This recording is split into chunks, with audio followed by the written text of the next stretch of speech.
Katatapos lang ilibing si Abdon, magkasabay na naglalakad patungong sasakyan sina Sancho at Sergeant de la Peña. Ilan lamang mga kamag-anak at mga kaibigan ang nakipaglibing. Nauna nang pumunta ng sasakyan ng Uncle Ramon ni Sancho. Lumabas sa investigasyon na wala itong naibigay na anumang impormasyon maliban sa huli nilang pagkikita ni Abdon noon pang kaarawan ng matandang lalaki.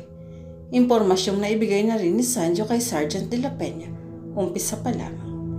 Ipinagtapat ni Sancho sa investigador ang huling impormasyong nakuha niya tungkol sa pagkalat ng text messages na buhay pa si Abdon. Isang stalker ba ang tinutukoy mo, Sancho? I guess so, Sargento. Sino naman ang taong gagawa nun sa kapatid ko? Narating nila ang dalawang sasakyang magkatabing nakaparada. Ano ang motibo niya? Bakit nasa kanya ang cellphone ni Abdon? Tanong ni Sancho. Sa ngayon siyang number 1 suspect sa kaso ng kapatid mo na maaaring makapagbigay ng lead kung paano mahuhuli ang kriminal. Inabot ni Sergeant de la Peña ang kamay niya kay Sancho bilang tanda ng pakikiramay at pagpapaalam rito. Salamat sa mga ibinigay mong impormasyon. Susubukan kong itrace ang lokasyon at lugar na pinagmumula ng mga text messages. Gagawin ko ang makakaya ko. Salamat, Sargento. Baka sakaling may maitulong sa pag-iimbestiga mo ng kaso ang mga kumakalat na text messages na alat sila ay nanggagaling kay Abdon. Handa kaming makapagtulungan anumang oras. Naghiwalay ang dalawang lalaki sa pamamagitan ng pagsakay sa kani-kanilang sasakyan. Naunang umandar palayo ang sasakyan ng investigador. Naiwan pa ng ilang sandali si Sancho. Tinanaw pa ang kabuuan ng sementeryo kung saan inilagak ang labi ni Abdon. Ilang saglit pa at umandar na rin ang sasakyan ni Sancho. Dinalaw ni Sancho si Magda ilang araw matapos ang libing ni Abdon.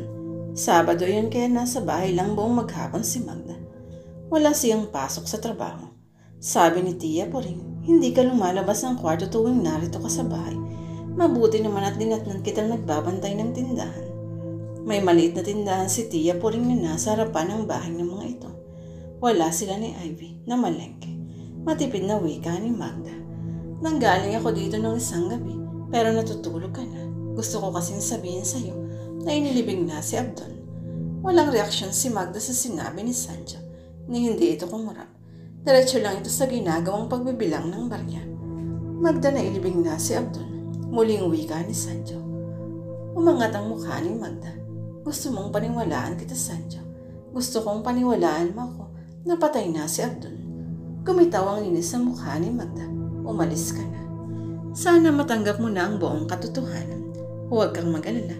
Patuloy ang ginagawang pag-iimbestiga ng mga pulis sa kasong ito. Hindi sila titigil hanggat hindi nahuhuli ang pumatay kay Abdon. Hindi na siya nag-react pa sa sinabi ni Sancho. Mas gusto niyang umalis na lang ito kaysa patuloy siyang makipag-argumento sa lalaki. Kailan nga pala kayo huling nagkita ni Abdon? O sisa ni Sancho? Nagtama ang paningin nila. Ay minong buhay pa si Abdon. Hindi ko sasagutin dahil hindi ka naman maniniwala. Tugon ni Magda. Magda, hindi totoo ang mga natatanggap mo. Text messages na galing kay Abdon. Totoo may kumakalat na text gamit ang numero ni Abdon pero isang stalker ang gumagawa nun. Maaaring iyon din mismo ang killer. Nagtama ang paningin ng dalawa. Nabasa ni Sancho sa mga mata ni Magda ang pag-aalinlangan o pagdududa kung maniniwala. Iyon ang naging pagkakataon ni Sancho para lalong kumbinsihin si Magda. Mapapatunayan ni Jay ang lahat ng sinabi ko. Kilala ni Magda si Jay bilang matalik na kaibigan ni Abdon. Kahit paano ay close siya kay Jay at napalapit siya dito dahil girlfriends nito si Abdon.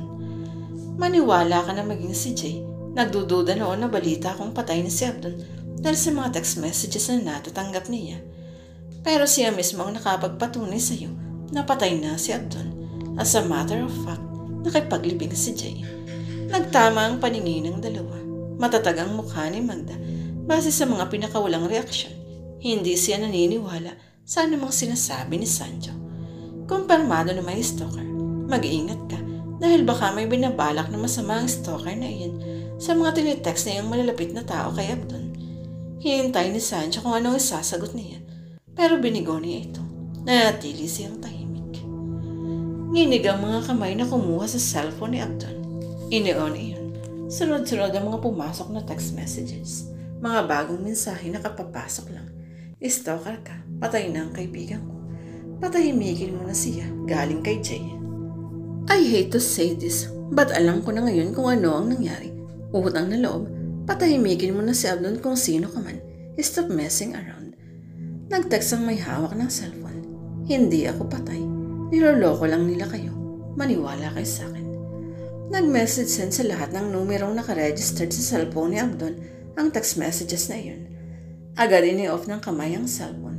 Pagkatapos nginig ang kamay na itinago yun sa isang cabinet na disusi at inilak.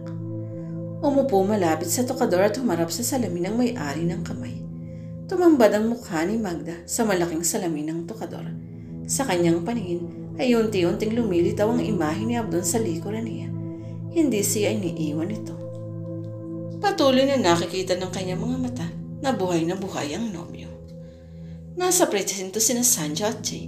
Ilang oras na silang may hinihintay na kung ano o naghihintay ng kung ano. Hanggang sa tumunog ang cellphone ni Jay na nilagyan nila ng special tone para sa numero ni Abdon. Parang inaasahan ni Sanjo at Sergeant de la Peña na may makukuha silang impormasyon matapos tumunog ng cellphone ni Jay at may pumasok na mensahe galing sa stalker niya. Abdon, hindi ako patay. Niloloko lang nila kayo. Maniwala kayo sa akin. Bingo! Sabi ni Sergeant Berhel. Na-track down na nila ang lugar na pinagmula ng mensahe dahil may access sila sa network kung saan nagamitan ng locator ang numero upang malaman ang whereabouts ng kung sino man ang nagtitext gamit ang numero ni Abdon. Nalocate ang number na malapit na may panulukan ng Santa Mesa. Nagkatinginan sina Sanjo at Jay. Hindi sila maaaring magkamali kung sino ang taong nakatira malapit sa lugar na iyon. Walang iba kundi si Magda. May manhunt operation tayo. Kailangan ko ng warrant of arrest. Narinig ni Sanjo na sabi ni Sergeant de la Peña sa isang kasamahang pulis. Kumpirmadong nakuha ni Sergeant de la Peña ang lokasyon ng pinanggalingan ng mensahe mula sa numero ng SIM card ni Abdon. Ang lokasyon ay malapit sa bahay ni Tia Puring sa Santa Mesa kung saan nakatira si Magda. Pumarada ang ilang mobile police car sa harapan ng bahay ni Tia Puring. Kasunod nito ang sasakyan ni Sanjo kung lulan din si Jay. Kinausap ni Sanjo sina Sergeant de la Peña si Tia Puring tungkol sa pakay na arestuhin at dalhin sa presinto si Magda. May warrant of arrest na hawak ang investigador kaya't hindi nagawang tumutol ng matandang babae. Bakit daw si Magda? Ano raw ang kinalaman ni Magda? Kinalma ni Sanjo si Tia Puring. Sanjo, tulungan mo ang pamangkin ko. Huwag mo siyang pababayaan. SOP lang ito, Tia Puring. Sa ngayon naman ay for questioning pa lang siya. Maaari naman kasing hindi siya ang pumatay kay Abdon, pero may maibibigay siyang impormasyon sa nangyari kay Abdon. Paliwanag ni Sanjo sa matandang babae. Pero bakit ang pamangkin ko? Anong ginawa niya? Wala akong alam na ginawa niya. Umiiyak na ang matandang babae. Walang maisagot si Sanjo. Maging ito ay ayaw sa nangyayari. Bakit nga ba si Magda pa? Kung totoong si Magda ang kriminal, hindi inaasahan ni Sanjo na hahantong sa ganun ang relasyon ng dalawa. Lalo't batid nito kung gaano kamahal ni Magda si Abdon. Ilang saglit pa ay bumababa na si Magda kasunod ng isang pulis at si Ivy na pumunta sa silid nito para arestuhin siya. May hawak na dalawang cellphone ng pulis na nakita nito sa paghahalughog sa silid ng dalaga.